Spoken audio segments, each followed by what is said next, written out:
ఎంగిలి కానిదేది ఈ సృష్టిలోనే లేదు.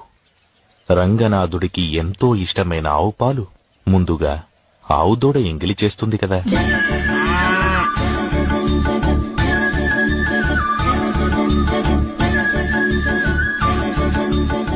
పంచామృతాలలో ఒకటైన తేనెను తేనెటీగలు ఎంగిలి చేస్తాయి కదా.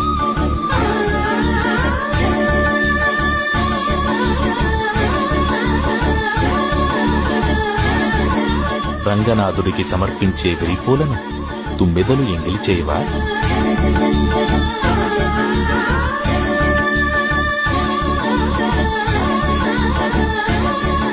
చివరికి శ్రీవారికి ఎంతో మడితో అభిషేకించే కావేరీ జలాలను చేపలు, ఇతర జలచరాలు ఎంగిలి చేయకుండా ఉంటాయా చెప్పు?